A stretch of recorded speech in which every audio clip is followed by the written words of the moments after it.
Welcome back, my friends, to the Derate the Hate podcast. I am your host, Wilk Wilkinson, your blue-collar sage, calming outrage and helping to navigate a world divided by fog and those who would spread that fear, outrage, and grievance. Each week, I'm sharing stories from my path and using the power of conversation and collaboration with my many great guests. Together, we chart a course toward understanding, bridging divides, and fostering a community where wisdom prevails over discord. Friends, it really is about bettering the world one attitude at a time. We did not create the hate, but together we can derate the hate. The only good thing about a bad attitude is we have the ability as individuals to change it. For me, it starts with gratitude and personal accountability. I am so incredibly grateful that you have taken the time to join me for another powerful DTH episode. Please remember to subscribe and share the DTH podcast with your network of friends. If you would like to support the show, check out the Support Us page on the Derate the Hate website. With that, my friends, let's get to it. Friends, in this conversation between Professor Peter Coleman of Columbia University and our guest host, Julian Adorney, they discuss the concept of affective polarization and its pivotal role in fostering toxic polarization. Coleman illuminates how affective polarization operates as this magnetic force, luring individuals into these cycles of animosity and antipathy towards opposing viewpoints. Coleman stresses the imperative of implementing systemic reforms and adopting a multi-dimensional strategy to combat toxic polarization effectively. Moreover, he underscores the significance of fostering contact and sustained engagement with individuals holding divergent political perspectives. Coleman also advocates for the notion that significant disruptions, such as major destabilizing events, can serve as catalysts for individuals and communities to reassess their priorities and strive towards a more cohesive future. Friends, this conversation between Peter Coleman and Julian Adorney is definitely a fantastic one that you do not want to miss. So with that, here we go.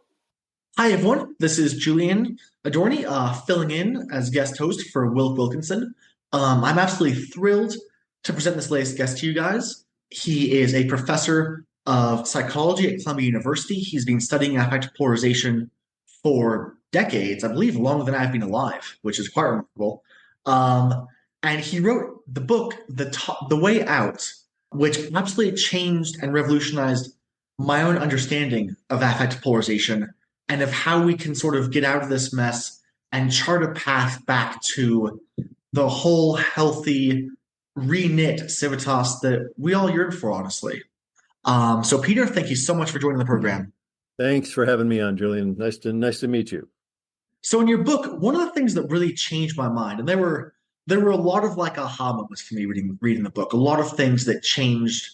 I've been studying this topic for a while, but a lot of things that changed my perspective. Like I've never thought of affective polarization that way.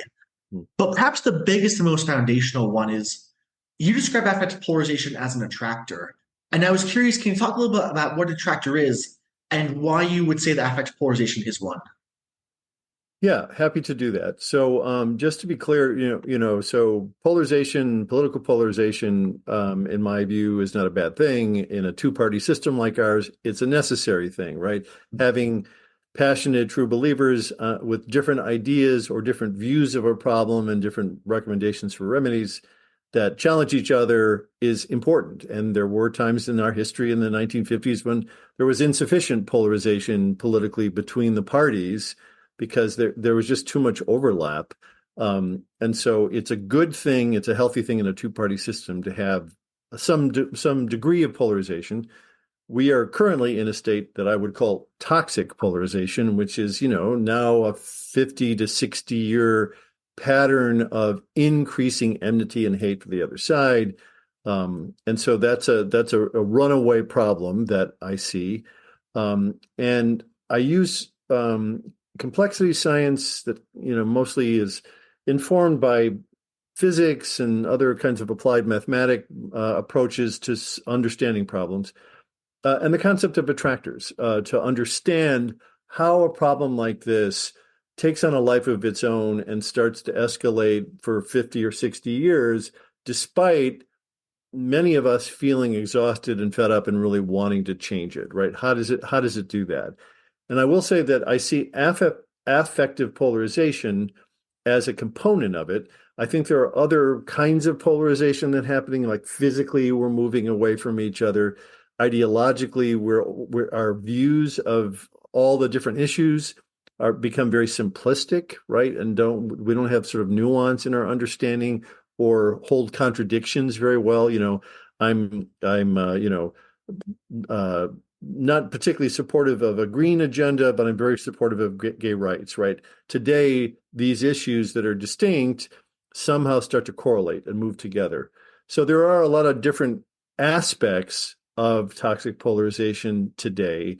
A key one is affective, is how we feel about each other. And that's something that the Pew Research Council has been tracking, now for decades, and they see this long-term patterns. So attractors are really just when you measure something in science over time and you start to see strong patterns that somehow seem to resist change, those are attractors. The simplest metaphor is addiction. Addiction is a pattern that many people or families fall into. It can be very destructive, despite the addict themselves and the family wanting this to end and to break out of this. They can't. They keep repeating the same pattern, and so that's just an example of patterns that form over time that really attract us. They draw us in, despite our good faith attempts to break out of them or to take a different direction in our life or have different kinds of relationships. We seem to get sucked into the same thing over and over and over again. And that does seem to be a useful characterization of what we're seeing in America today, because what's happening to us is not just my attitudes or your attitudes. It's not just our lack of, relationship with each other. It's not just the news we watch or the internet algorithms that sort us into different sources of information. It's how all of those things start to create almost a culture or a climate that just draws us in. And so we get triggered so often. That's where the notion of attractor dynamics, these kind of pits that we fall into and are hard to get out of, is a useful metaphor for thinking about how we got here in the first place. That makes a lot of sense. Yeah, I really appreciate that. And yeah, speaking as a former addict, I can sort of recall it's like there was a thing where surface level interventions, wouldn't necessarily work, just willpower or whatever it was. There were deeper issues that were driving this inside of myself. And that would often it felt like the addiction was being driven and perpetuated in spite of my own desires. And Yeah. perhaps that helps explain why, or your metaphor may help explain why so many of us, every person I talk to, it's like, oh yeah, we need to reduce this. Once I explain what Brave Angels is doing or what you're doing, everyone's on board. They're like, yeah, we need to fix this. No one's constantly contributing to this, outside of possibly a couple of trolls on Twitter, and yet we're still stuck in this pit. Yeah. Yeah. I think, again, I appreciate your experience as an addict, and I used to work with addicts in a hospital. I have people who have suffered from addiction in my family.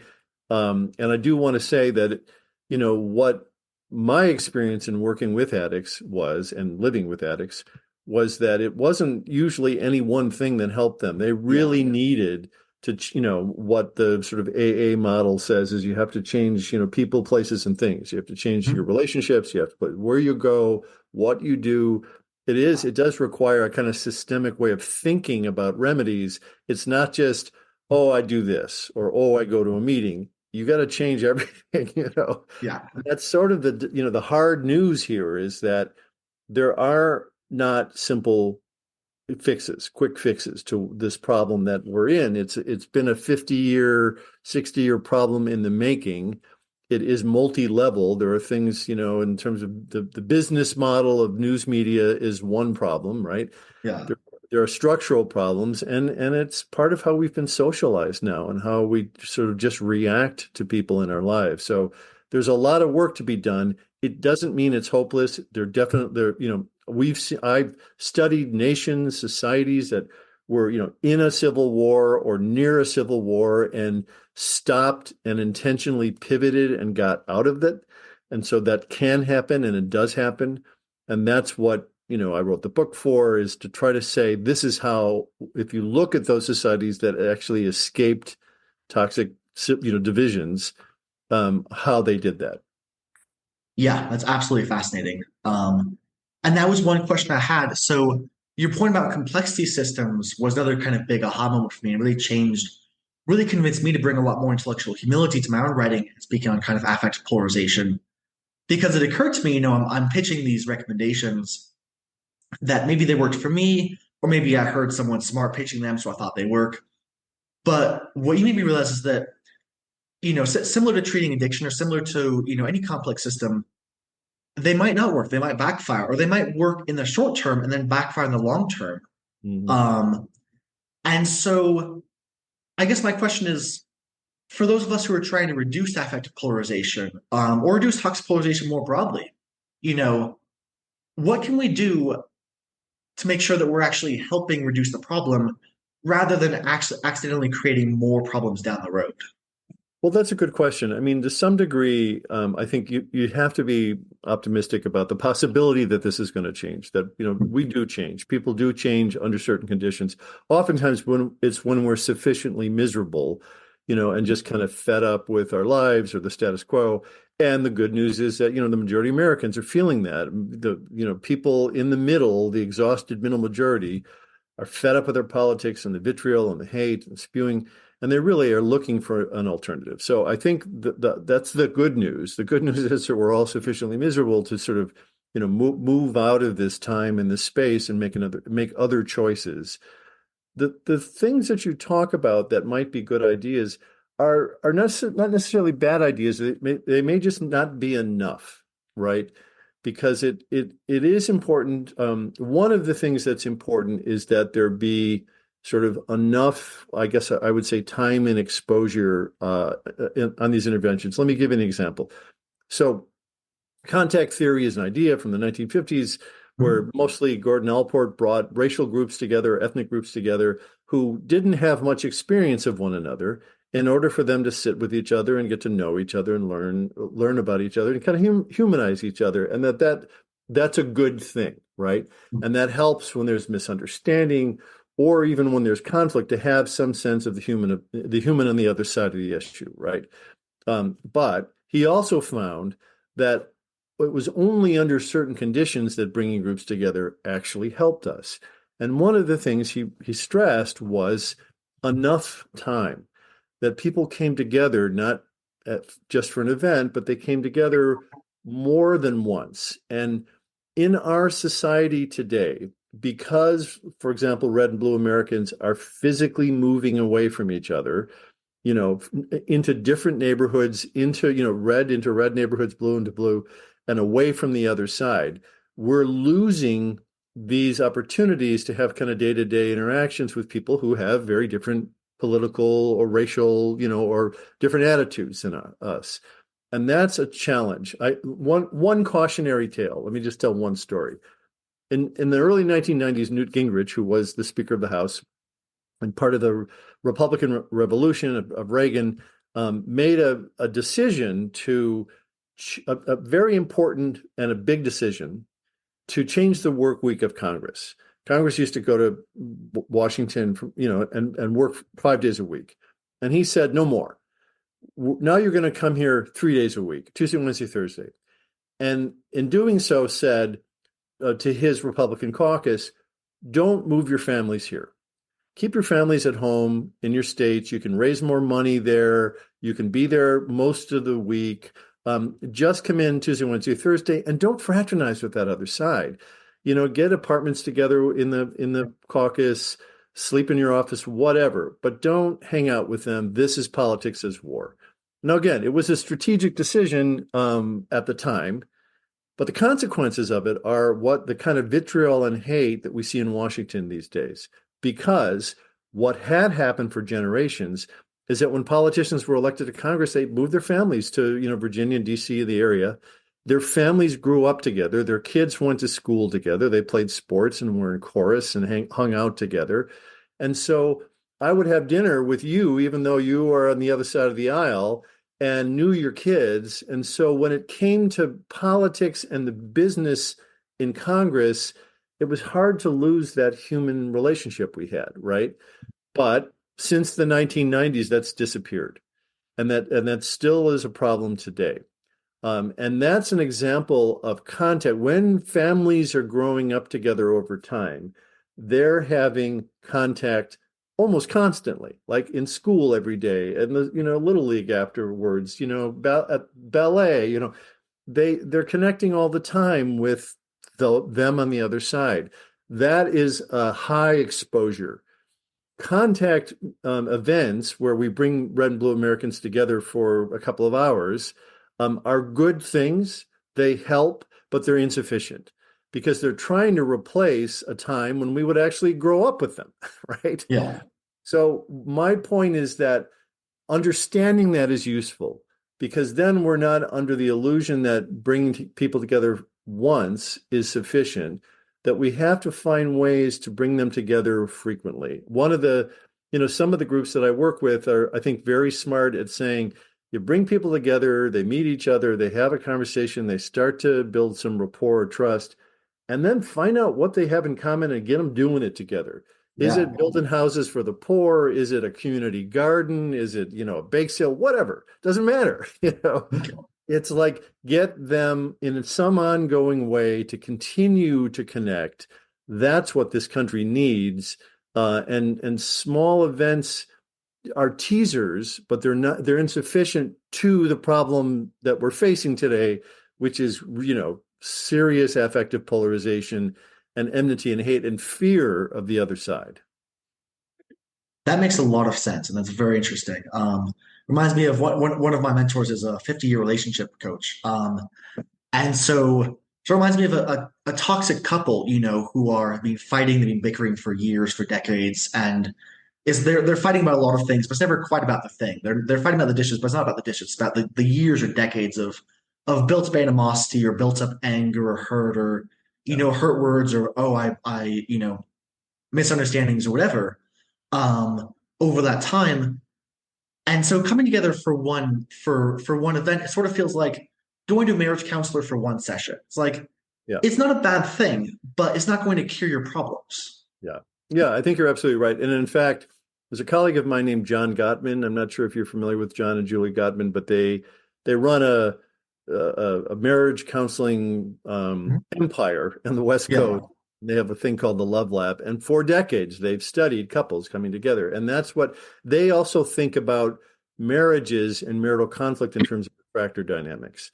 Because if you bring people into a room and you ask them to talk about something that they have a conflict over, a couple's into the room, then they fall into these patterns, either negative patterns or positive patterns or some combination of both.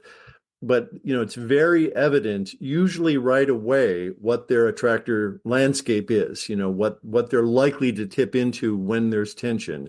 So he uses the same concept, and you're absolutely right. It's these things accumulate over time.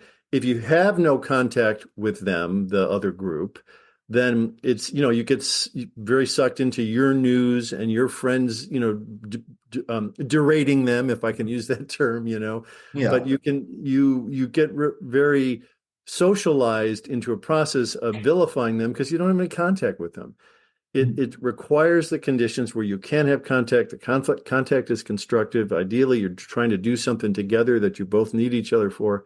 And in those conditions, if they're ongoing, they can be a game changer. That's incredible. There's so many directions I actually want to go from here. Yeah. But one question is thinking about Newt Gingrich and the Congress people back in the 1990s, and even thinking about, some of the influencers today. I wonder if part of the problem or one lens to view it through might be a prisoner's dilemma. Because if I was a congressman in 1995 and Newt Gingrich told me, hey, we have this great idea. Yeah. Don't move your family to DC. Don't uproot your kids. Don't uproot your wife. Spend more time in your district. You have so many friends there. You'll do more fundraising there. You'll get to know more people who, actually elected you and care about more about their issues. I would have thought like, hey, that's a great deal. It sounds like it's really in my best interest. Yeah. but then everyone does that, and the country sort of pulls apart. Absolutely. You're absolutely right. It's exactly it is that kind of social dilemma. Is it just us or is it all of us? And it was a very compelling argument, right? Think of all the power we're going to get if we just can prevail and not temporarily, but forever, And Yeah. that was the MO, right? And again, if you're a politician, if you believe in the values and principles and policies of your side, then that feels right. You really, so it's a different way to frame politics. But in removing the guardrails that were provided by having relationships across the aisle where people weren't as likely to vilify or attack or really physically attack one another, which we're, seeing in Congress. I went to the Derek Kilmer, who is a congressman from Washington, invited me to the bipartisan working group last summer and went down and talked to them.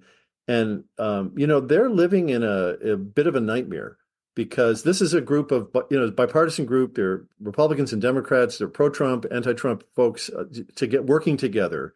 But they, to a person, live in fear today, right? One of the first questions he asked of this group was, how many of you have restraining orders against people in your life because they're Oh going after wow. your family?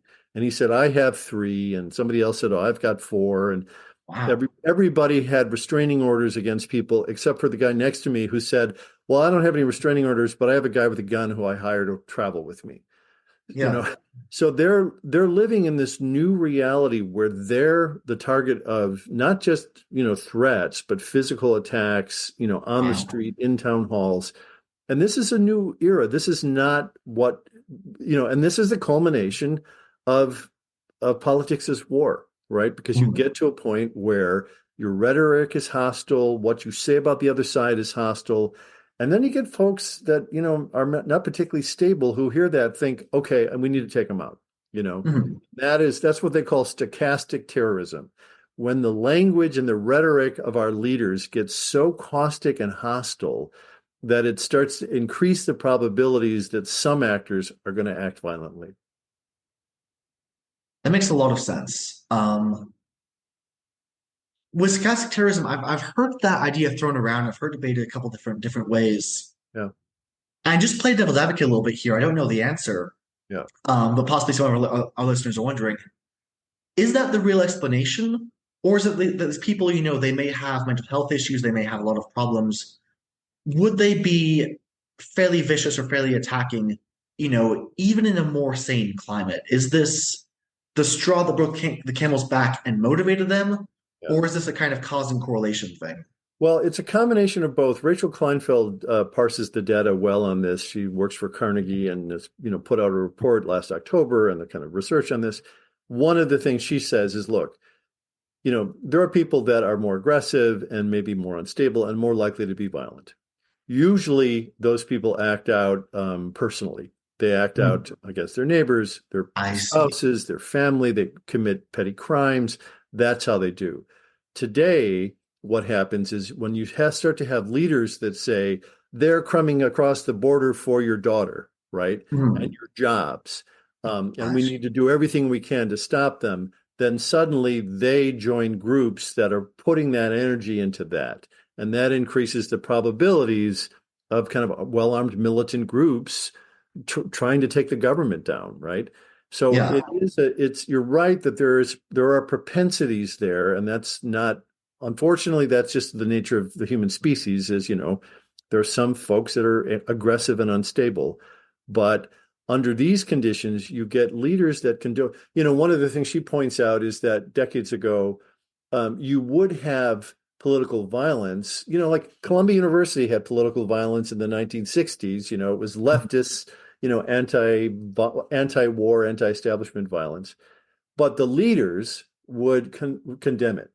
They'd Mhm. step up and they'd say, this is wrong. This is not American. We don't do this here. Back off, right? So there wasn't any sort of recognition or embracing of that. Today, we have leaders that either say nothing or condone it. That's a whole different problem. That makes a lot of sense. I mean, we are social animals, and I could definitely see how leaders sort of giving you the green light, like, yes, do more of this. I applaud this. This is great. It could be really dangerous. Yeah, it can. And again, all I can say is if you look at the statistics around hate crimes, hate crimes are at an all-time high right now against Wow. particular groups. And political violence has been escalating for the past 5 or 6 years. So we're Mhm. seeing more and more of these incidents. One of the ones I cite because it was so extraordinary is in Christmas Day 2022, there were multiple attacks by militant subgroups against power stations in the country across Wow. 5 different states. They all happened in a synchronized way on Christmas Day. And the point there is you go after a power station of a community because if you shut everybody's power down, it creates a sense of anxiety and Mhm. chaos, right? Yeah. And you blame the government. It's like, what's up, government? And it's their fault. And so Yeah. it's trying to sow discord and anger against the establishment, the government. But these were coordinated attacks across 5 states. Those kinds of things have been on the rise, and that's what Barbara Walter writes about this in a book, How Civil War Starts. She's a CIA analyst that studies political stability and instability around the world, applied it to the US, and said, yeah, we're moving in that direction. And a lot of it has to do with a lot of things. It's not one thing, but it is concerning that we are seeing this spike in political violence and militant groups. I think that currently the FBI is tracking 750 anti-government, well-armed militia groups, that are, dead set on taking the country down. That's scary. It is the number one threat in terms of the FBI are these more extremist violent groups. That is horrifying. Yeah. And that raises a question. You said something a little bit ago about, politics is war, and we've sort of taken the guardrails off. And I do see a lot of people, and I talk to a lot of people who do say, politics is war. Like, we have to win. The stakes are too high. Bare knuckle brawling, scorched earth politics, like whatever it takes, we have to win because the other side, if they get power, our way of life is over. Yeah. And I'm curious, what would you say to someone who has that mindset of like the time for civility, the time for kindness, the time for even basic decency or the 1990s guardrails, even that time has passed? Like, what would you say to someone to kind of walk them back? Or would you implement structural changes to sort of reduce that problem? Either Well, direction. yeah, we definitely need better guardrails. We need better guardrails on social media in terms of, attacks and threats and vitriol. We need better guardrails on mainstream media. I do think that there are some policies that can be brought back that can bring the tone and tenure down, the tenor down. Mhm. And I would say, just to go back to Congress for a second, there was a group for the past couple of years called the Select Committee for the Modernization of Congress. Their job was to look at the incentive structure in Congress, why they hate each other so much, why it's so dysfunctional, and what changes they could make Mhm. internally so that Congress wasn't such a circus. And they did make, I think, 200 recommendations to the leadership. Wow. Two-thirds of them have been implemented. So they started to take a serious, systematic look at why are we so messed up? Why are we Mhm. so dysfunctional? And what are the things we can do to start to grow a different culture, right? And that's going to take time. But I think that they did do some really important things over time to shift the culture. And again, I think Americans can do that too. But your question is, if you're a scorched earth political voter these days, I understand the fear. I feel the same fear. I have great fear for, our country, the United States of America, the longest continuous democracy in the history of the world, has been recently downgraded from a full democracy to a flawed democracy by the Economics Intelligence Unit, which is a group that rates societies. We're sliding, and we're sliding more into autocracy. And part of it is because of all the deep divisions and hate and violence that we're seeing increase in this country. That scares me. And, you know, so I understand the anxiety and I understand the sense that we have to win at all costs. But all I can say is play that out because, what you start to see then is the weaponization of everything. We're seeing the weaponization of, almost everything in society.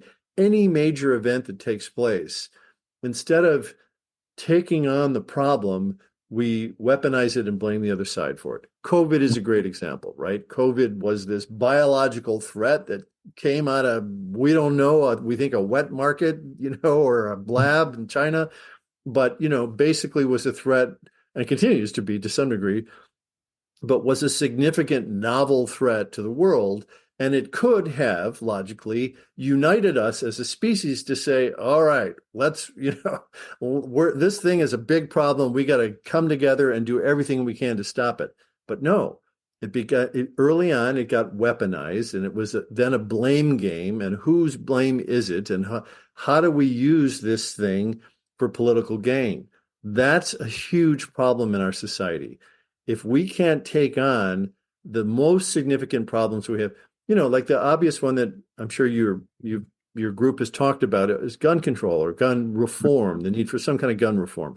90% of Americans support background checks, to buy new guns.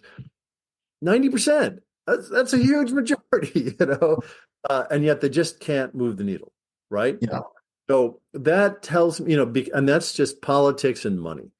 And that's a system that's broken. It's really derailed and really needs to change. So, I don't think politics, and yeah, you can bring in an Obama, you can bring in a Democrat, you can bring in a Republican, but again, if we're playing politics as war, then you ultimately end up in war. If the stakes are that high and it's win-lose at all costs, then both sides start to see that and they react to that. And you start to see what we see today, which is vilification and hate of the other. Most Americans see them, the other party, as the most significant threat to our democracy, more than climate change, joblessness, homelessness, all the other pathologies we have. No, It's them, right? That is an unsustainable state without massive political violence breaking out. That is a really good point and very, very sobering. Yeah. So your point about COVID raises a question I had because in the book you talk about shockwaves. And correct me if I'm getting this summary wrong, but I recall shockwaves being a massive sort of destabilizing event that can sort of reset the playing field. World War II, being an example.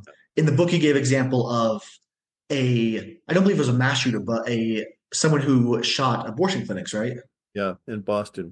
Yeah, and that sort of galvanized the whole community. It sort of horrified everyone into some pro-life and some pro-choice leaders coming together, and trying to diffuse tensions. But then we saw another shockwave in COVID, and it didn't diffuse tensions. In fact, it exacerbated them. Yeah. And I don't think we're done with shockwaves. I don't think we've reached the point of like, hey, it's 2024, no shockwaves ever again. So next time a shockwave comes, is there something we can do either on the personal level or the structural level to make sure that it breaks in a way that brings us together, or even increases the chances that it will break in a way that brings us together, rather than breaking in a way that pulls us apart? Yeah, I mean, again, so part of it is to understand how these shockwaves work, right? Because what you're describing is, and there's actually really good research on this, looking like at interstate conflict over 200 years. And you see that there's a pattern between nation states in something called the Correlates of War database, which is a 200-year-long database. And what they see is that nations that have been at battle, contentious, at war, or at least enduring hate and rivalry for decades and decades and decades, that changes and they sort of make peace, typically after 10 years, within 10 years after some major political shock. That's the shock scenario. And so at that level, it's a 10-year dynamic. What that means is that if the Cold War ends, which was another politically destabilizing event, even though, for some of us, we saw it as a good thing, although, that could be questioned today. But, right, so the Cold War ends, then we see changes. But the way that shock waves work is that they don't have an obvious immediate effect, right? Mhm. What happens is something extraordinary happens, like COVID, like our awareness about Black lives and the police relations, like the economic downturn, something major Yeah. happens. And of course, we had like three of those happening simultaneously. And they're major shocks to the status quo. And what happens is that even individual people or communities start to rethink what's important to them. What are their priorities? So one of the things we have seen out of COVID is the Great Resignation, right? There's been 100 million people. The job force in this country is a little less than 140 million. And Mhm. 100 over a 2-year period, 2021, 2022, 100 million people voluntarily left their job. Didn't get laid Wow. off or fired or whatever. Voluntarily said, I don't want to do this anymore. I don't want this life Mhm. anymore. I want to do something else or try something else or whatever. So that's a huge thing, right? And it's just an illustration of when there is some kind of destabilizing thing, people start to question their basic assumptions about who they have in their life, who they don't have in their life, what they do, what they're spending their time on. We question that when we feel destabilized. And that can be a good thing if we recognize it as such. So what I want to say about COVID as an example, because it was and is a major disruptor, is the actual effects of that shock may not be evident for a few more years, right? We're in the Yeah. middle of the wave of the destabilization and the correction and the going back to work. There's a thing in the New York Times this week about office space. There's, 900 million square feet of office space in New York City now that's empty. you know? Wow. And so that's going to have to change, like what that space is, whether those buildings stay, whether they become apartments, whatever. And so there's going to be all of these major changes, people going back to work. People don't want to do that anymore. I don't want to go back to work. I like doing this from my daughter's bedroom. So these things shift and they lead to micro level changes in individuals and attitudes and possibilities. And at some point, they can really coalesce together and move us in a different direction. So, no, we haven't seen that internally in terms of our internal political divisions yet, but we might. We can.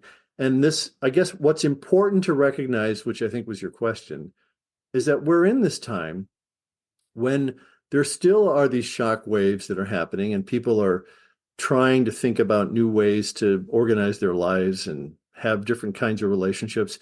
So if we can all do that, take advantage of this time of kind of reset and instability and choose a more decent path forward, if enough of us do that, then actually as a nation, we move in a different direction. That makes a lot of sense. Yeah, absolutely. And that is a very helpful note. Good. Yeah. Yeah, I said a lot of depressing things, so it's good to have Yeah. some sense that this is a time of opportunity, of great opportunity. It's sometimes hard to feel that if you've lost your job or if you've have sick, you're sick or people have gotten sick. It's a very hard time, but it also presents the possibility of us individually and then as a community and as a nation setting a different course. It would be helpful to have leadership that could help us do that. Unfortunately, our political leaders are so polarizing that they really can't play that role. When Biden was elected, his transition team reached out and said to me and to some other of my colleagues, what do we do to unify the nation? And I said, well, there's not a lot you can do because you're the problem to half the nation. You Yeah. cannot make it worse. You can try to deal with the underlying problems of unemployment and, inequality and things like that. But ultimately, we need other kinds of leadership. We need either a movement, which is a bottom-up thing, which we're trying to promote through conversations like this, And or we need to have leaders step forward and say enough. And this is what happened. Let me just say, in 1948, Costa Rica, the Central American nation, had just come out of a bloody civil war, their worst civil war. Tens of thousands of people had died. It was horrible. And one of the then next president, who had been a rebel leader, stepped up and said, "We don't ever want to do this again. We want to make sure that we never have this experience again. And so we're going to make some major changes." And he had the political will of the people to do this. We're going to de-invest in the military. We're going to invest it in business and agriculture and education and building a more tolerant society, growing a more tolerant young people, right? So that we grow a different kind of culture in the future. And they committed to that in 1948. And today they're one of the most peaceful nations in the world. That was intentional, and it was out of a disaster. So that's possible, but we need to have a sense. The reason I wrote The Way Out is because people need to not just feel miserable and destabilized. They also have to have a sense of what to do. And what I try to do in the book is say, here are 3 or 4 things you can do to start to, create new habits in your life and take a different path. That makes a lot of sense. Outside of obviously buying and reading the book, which I do highly recommend that everyone do, Yeah. it is a brilliant book. Is there one thing that you would recommend all our listeners do so we can have a brighter 2024 than 2023 or than 2022? Yeah, I'm trying to put my book out of business, and we created a thing that we call a challenge, Mhm. which is something that you can go to a website, sign up for. It's called the Polarization Detox Challenge. So there's the addiction metaphor again. And it's if you go to that website for the Polarization Detox Challenge and sign up for it, you get every day on your phone or on your email a note. And it says, okay, it's time to, do something. And what we ask you to do is a minimum of 5 minutes a day, where you reflect on you do an exercise, you take a survey, you do something, these what we call micro actions, where you can reflect first on you and your own inclinations. Then you move to kind of thinking about your in-group, the people that you are comfortable talking politics with, and maybe starting to be a little bit more honest and, transparent with them, because we're not that honest with our in-groups anymore, right? Yeah. There's too much at stake. And then, how do you prepare to reach out and talk to somebody who's politically different from you? And then ultimately, how do you find those places where you can together work on things that you care about? So it walks you through all 4 of those things, but it just, it takes 5 minutes a day for a few weeks, and you just try it. It's kind of like a meditation app, but it's a specific app about, again, reflecting on you, reflecting on your own group, your family, your friends, reflecting on how to begin to reach out to the other side, and then how do you move together to change this nation of ours. And it offers a simple way to do that. It's a tangible thing. The group Starts With Us has been promoting it. They're talking about it as a New Year's resolution. Doesn't matter to me. Just do it. Just try it. Right. Try it once. And ideally, if you do this, do it with a group. Do it with your brother, or do it with your spouse or your kids or your friend at work or somebody you play basketball with. Do it with others, so that you can try a few of these things and then get on the phone and complain to each other. Say, I hate this thing. This is stupid. Or this was actually surprisingly interesting, right? Try it. It's called the Polarization Detox Challenge. You can go sign up quickly, and then you'll get notifications that will just help you, give you some options. It gives you 2 or 3 options a day of things to try, but the simplest take about 5 minutes. That's fantastic. Polarization Detox Challenge. I will definitely be doing that. Great. And yeah, if you're listening, I highly encourage you guys to do it as well. I think it'll be fantastic. Where can our listeners find you? So they can find me through the challenge. They can find me, they can find me on the internet. I'm all over the internet. I do a lot, a lot of interviews and podcasts and write articles and all that stuff. So if they go to, if they search me on Google, they'll find me probably more than they want. Yeah. Well, wonderful. Thanks so much, Peter. It's been an absolute pleasure talking to you. Thank you for having me. I appreciate it. Friends, if there's anything in this episode that provided exceptional value to you, please make sure to hit that share button. Share it with your friends, share it far and wide. And of course, if you haven't done so already, be sure to subscribe right from our website so you can get the Derate the Hate podcast sent to your email inbox every week. So this is Wilk wrapping up for the week saying get out there, be kind to one another, be grateful for everything that you've got, and remember it's up to you to make each and every day the day that you want it to be. If there is something that you would like to share with me, you can catch me on most social media platforms, or you can email me directly, wilk@wilksworld.com. With that, my friends, I am going to back on out of here, and we will catch you next week. Take care.